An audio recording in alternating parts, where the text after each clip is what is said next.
जय श्री हरि विष्णु, जय मां लक्ष्मी। दोस्तों, साल 2024 में 7 जनवरी के दिन इस साल की सबसे पहली और सबसे बड़ी एकादशी सफला एकादशी पड़ने जा रही है। और इस दिन हल्दी के डब्बे में चुपके से ढाल दे।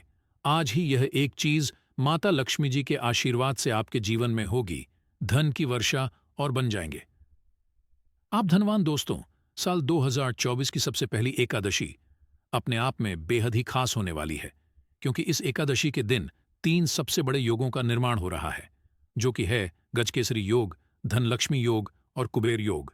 जिस वजह से इस दिन किए गए सभी उपाय और पूजा पाठ करने से आपकी सभी मनोकामना पूरी होती है। दोस्तों, इस दिन आपकी सभी मनोकामनाएं को पूर्ण करने का आज हम आपको सबसे आसान और सरल तरीका बताने वाले हैं, जिसको आपको इस खास फल देने वाली एकादशी के दिन जरूर करना है। तो आइए दोस्तों, जानते हैं कौन सा है वह उपाय जो कि इतना आसान और शक्तिशाली है। आज हम आपको बताने जा रहे हैं। दोस्तों, इस उपाय में केवल आपको हल्दी के डिब्बे में वह गुप्त चीज छुपानी है, जिसके बारे में तंत्र शास्त्र में लिखा हुआ है। और वह गुप्त चीज जैसे ही हल्दी के ढब में आप छुपाते हैं या रखते हैं, मान के चलिए, न केवल आपको अपने जन्म जन्मांतर की गरीबी, परेशानी, कष्ट और समस्याओं से मुक्ति मिल जाएगी, बल्कि आपके जीवन में आपको सुख, समृद्धि, धन, दौलत, ऐश्वर्य की प्राप्ति होगी। इससे पहले दोस्तों, अगर आप भी अपने जीवन में श्री हरि विष्णु और मां लक्ष्मी की कृपा पाना चाहते हैं, तो इस वीडियो को लाइक करके चैनल को जरूर सब्सक्राइब कर लें और कमेंट में जय श्री हरि विष्णु, जय मां लक्ष्मी लिख के अपनी हाजिरी जरूर लगाए। दोस्तों, हर वर्ष पौष माह के कृष्ण पक्ष की एकादशी तिथि को सफला एकादशी मनाई जाती है, और इस वर्ष 7 जनवरी को सफला एकादशी है। दोस्तों, हर किसी के किचन में हल्दी का डब्बा जरूर होता है, और आप जरूर हल्दी का पाउडर को डब्बे में स्टोर करते होंगे, तो चाहे वह कांच का हो या फिर प्लास्टिक का हो। यहाँ पर प्लास्टिक में भी आप रख सकते हैं, कोई दिक्कत नहीं है। अब उसमें आप रखते हैं तो हल्दी जो होती है वह आपकी कुंडली के बृहस्पति ग्रह को मजबूत करती है। बृहस्पति ग्रह का मतलब है संतान सुख, वैवाहिक सुख, धन, ज्ञान, विदेश यात्रा, विदेश से धन लाभ, और कई प्रकार के कुंडली में जो दोष होते हैं उनको खत्म कर देते हैं बृहस्पति जी, और वह स्वयं मजबूत हो जाते हैं हल्दी के उपाय करने से। हल्दी की गांठ अगर आप पूजा स्थान पर रखते हैं, पूजा करते समय नियमित रूप से, और अगर आपका गुरु कमजोर है तो आप हल्दी की गांठ धारण कर सकते हैं। गांठ यानी कि साबूत। हल्दी की गांठ भगवान श्री कृष्ण ने स्वयं अपनी कृपा बरसाते हैं। ऐसे में अगर आपका विवाह नहीं हो पा रहा, वैवाहिक जीवन में समस्या है, या करियर में आपको सरलता से सफलता नहीं मिल पा रही, तब एक चुटकी हल्दी डालकर नियमित रूप से पानी में डालकर नहाए तो बहुत ही शुभ माना जाता है। वैसे तो लोग हल्दी का पेड़ भी लगाते। अपने घर में सुख सुविधा को बढ़ाने के लिए कच्ची हल्दी के बहुत ज्यादा फायदे होते हैं। हल्दी का अगर तिलक नियमित रूप से लगाकर घर से बाहर निकले तो मान सम्मान बढ़ता है। हल्दी का तिलक यानी कि जैसे आप नहाते हैं, नहाने के बाद थोड़ी सी हल्दी श्री हरि के चरणों में, भगवान विष्णु जी के चरणों में आप लगा दें।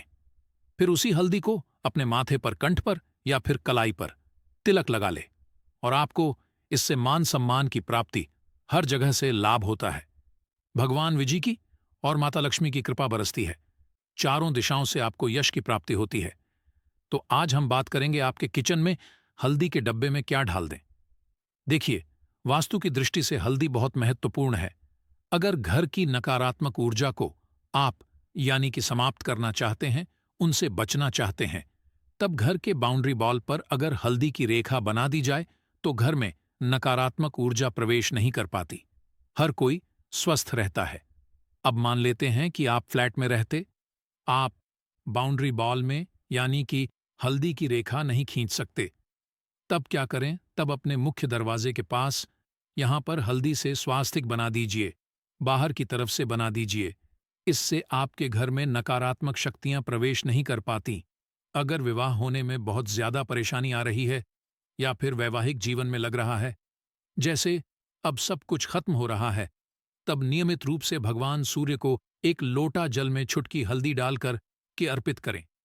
अगर आप चाहते हैं माता लक्ष्मी की कृपा रहे, तब आप रविवार के दिन छोड़कर बाकी के दिन आप सूर्य भगवान को नियमित रूप से जल अर्पित करें। तुलसी के पेड़ में आप ढाल दें। रविवार के दिन हल्दी वाला जल आप अपने यानी कि आपके तुलसी बिहारी भरी रहेगी और आपके ऊपर भगवान विष्णु जी की कृपा बरसेगी। दोस्तों, माता लक्ष्मी जी इससे प्रसन्न हो जाती हैं अगर मान लीजिए बहुत प्रयास करते हैं। लेकिन माता लक्ष्मी जी की जैसे कि आपको लगता है कि उनकी कृपा आपके ऊपर नहीं बरस रही है, तब आप क्या करेंगे? तब ऐसे में आप एक प्रयोग करें, लगातार कुछ दिनों तक करें। बहुत लाभ होगा आपको। आपके आसपास यानी कि आम का पत्ता है तो एक पत्ता ले, और अब इस आम के पत्ते को आप लेकर पानी में एक चुटकी हल्दी ढालक इस आम के पत्ते से पूरे घर में थोड़ा थोड़ा छिड़काव कर दें। अब अगर आम के पत्ते नहीं हैं तो आप अशोक के पत्ते ले सकते हैं, या फिर फूल की पंखुड़ियां भी ले सकते हैं, या फिर अपनी उंगली के सहारे, सबसे छोटी वाली उंगली के सहारे भी आप छिड़काव कर सकते हैं। तो इससे क्या होगा कि आपके घर में नकारात्मक ऊर्जा दूर होंगी। हल्दी की सुगंध नकारात्मक ऊर्जा को भगा देता है, और दूसरा घर में खुशियां आती है, धन बढ़ता है। तो ये छोटा सा प्रयोग है, लेकिन इसके फायदे आपको बहुत जल्द मिलेंगे। तो हल्दी में ऐसा माना जाता है कि देवीय गुण होते हैं। आपने देखा होगा कि विवाह के समय परर बधू को हल्दी अर्पित की जाती है ताकि तमाम परेशानियों से, बाधाओं से बचा जा सके। तो हल्दी आपके जीवन में अच्छी सफलता दिलाने वाली सबसे मुख्य वस्तु है।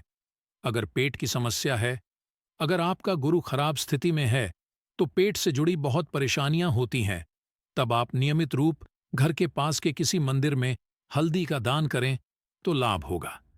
अब बात करते हैं कि आपकी किचन में जो हल्दी का डब्बा है उसमें क्या रख दे ताकि आपके जीवन में खुशियां बढ़े, माता लक्ष्मी की कृपा बरसे। दोस्तों, जो किचन में हल्दी का डब्बा है उसे कभी खाली मत रखिए, आधे से ऊपर ही रखिएगा। अब मान लीजिए कि आपके घर में किसी ने कुछ करा दिया है, तंत्र मंत्र की बाधाएं हैं, परेशानियां हैं, तो हल्दी के डब्बे में 5-6 साबुत लाल मिर्च डाल दें। 5-6 साबुत लाल मिर्च डालने से आपके घर में किसी भी तरह के तंत्र मंत्र की बाधाएं, नजर दोष, दुख नाश से, बुरी नजरों से रक्षा होगी। धन प्राप्ति के लिए, अगर आप चाहते कि आपके घर में धन की प्राप्ति हो, धन के अनेक प्रकार के स्रोत बने, घर में सुख समृद्धि बढ़े, तो हल्दी के ढब में आप 2 लौंग और 2 इलायची जरूर डाल दें। इससे घर में सुख समृद्धि, धन बढ़ता चला जाएगा, तेजी से धन बढ़ेगा। माता लक्ष्मी का स्थिर वास कराना चाहते हैं, माता लक्ष्मी को बुलाना चाहते हैं, अपने घर में तो 1 रुपए का सिक्का जरूर हल्दी के डब्बे में रख दें। ऐसा करने से आपके घर में सुख समृद्धि हमेशा बढ़ेगी, कभी भी धन की कमी नहीं होगी। आप चाहते हैं कि आपके घर में दिन दुगनी रात चौगुनी तरक्की प्राप्त हो, अरबों के मालिक बन जाएं आप, यानी कि आप जल्द से जल्द करोड़पति बन जाएं, तो हल्दी के डब्बे में आप 5-6 काली मिर्च जरूर डाल दें।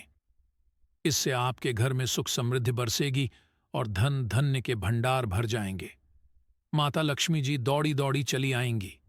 आप चाहते हैं कि आपके यानी जीवन में समस्त प्रकार के कष्टों से निवारण हो, तो हल्दी के डब्बे में आप थोड़ी सी धनिया जरूर रख दें। साबुत धनिया, साबुत धनिया रखने से माता लक्ष्मी की कृपा बरसेगी, माता लक्ष्मी खींची चली आएंगी और धन पैसों की कमी कभी महसूस नहीं होगी। चारों दिशाओं से मान सम्मान यश की प्राप्ति होगी। धन इतना आएगा कि संभाल नहीं पाओगे, पैसे गिनते गिनते थक जाओगे। हल्दी के डब्बे में ये चीज ढालने से माता लक्ष्मी स्वतः ही आपके घर की ओर खींची चली आती है और आपके घर से गरीबी, दुख, दरिद्रता, इन सब का नाश कर देती हैं। तो इस प्रकार से यह चीज जरूर ढाले। हल्दी के डब्बे में घर में अगर पैसा नहीं टिकता है तो आप हल्दी के डब्बे में यानी कि थोड़ा सा नमक डाल दें। नमक, अगर साबुत वाला खड़ा वाला नमक मिल जाए तो जरूर थोड़ा सा ढाल दें, इससे घर में पैसा टिकने लगेगा। वही दोस्तों, अगर आप अपने जीवन में सफल होना चाहते हैं तो आपको सफला एकादशी व्रत की कथा जरूर सुननी और सुनानी चाहिए। तो आइए आपको सुनाते हैं सफला एकादशी व्रत की कथा। महाराज युधिष्ठिर ने पूछा, हे जनार्दन, पौष कृष्ण एकादशी का क्या नाम है? उस दिन कौन से देवता का पूजन किया जाता है और उसकी क्या विधि है? कृपया मुझे बताएं, भक्त वत्सल। भगवान श्री कृष्ण कहने लगे कि धर्मराज, मैं तुम्हारे स्नेह के कारण तुमसे कहता हूं कि एकादशी व्रत के अतिरिक्त मैं अधिक से अधिक दक्षिणा पाने वाले यज्ञ से भी प्रसन्न नहीं होता। अति से अत्यंत भक्ति और श्रद्धा से युक्त होकर करें। हे राजन, द्वादशी युक्त पौष कृष्ण एकादशी का महात्म तुम एकाग्र चित्त होकर सुनो। इस एकादशी का नाम सफला एकादशी है, इस एकादशी के देवता श्री नारायण है। विधि पूर्वक इस व्रत को करना चाहिए। जिस प्रकार नागों में शेष नाग, पक्षियों में गरुड़, सब ग्रहों में चंद्रमा, यज्ञों में अश्वमेध और देवताओं में भगवान विष्णु श्रेष्ठ है, उसी तरह सब व्रतों में एकादशी का व्रत है।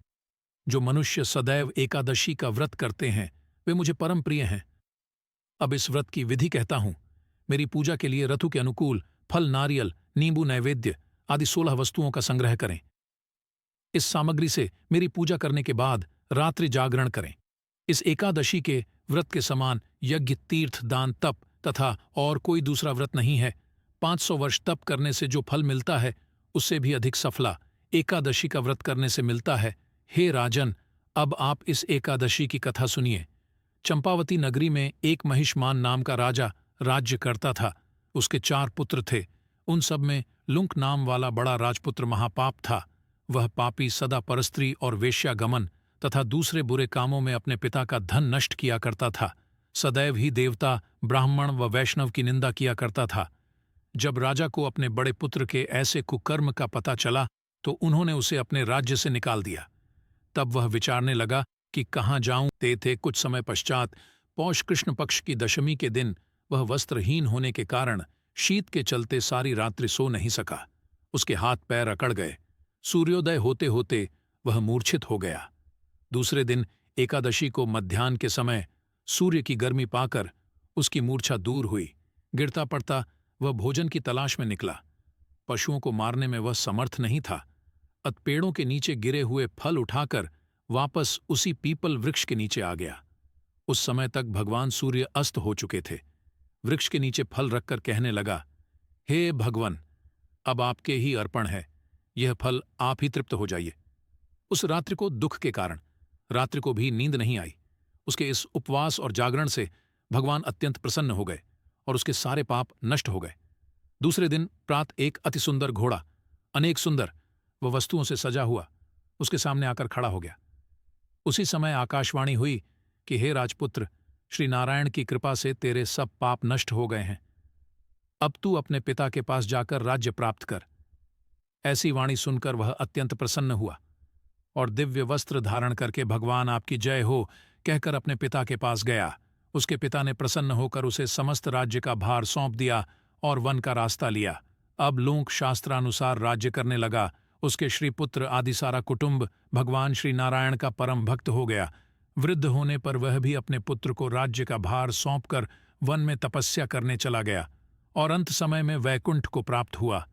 अत जो मनुष्य इस परम पवित्र सफला एकादशी का व्रत करता है उसे अंत में मुक्ति मिलती है। जो नहीं करते हुए पूंछ और सींगों वाल एकादशी के महात्म को पढ़ने से अथवा श्रवण करने से मनुष्य को अश्वमेध यज्ञ का फल मिलता है। अत सफला एकादशी का व्रत हर मनुष्य अवश्य करना चाहिए ताकि जाने अनजाने में उससे हुए पाप कर्म दूर होकर वैकुंठ में स्थान मिले।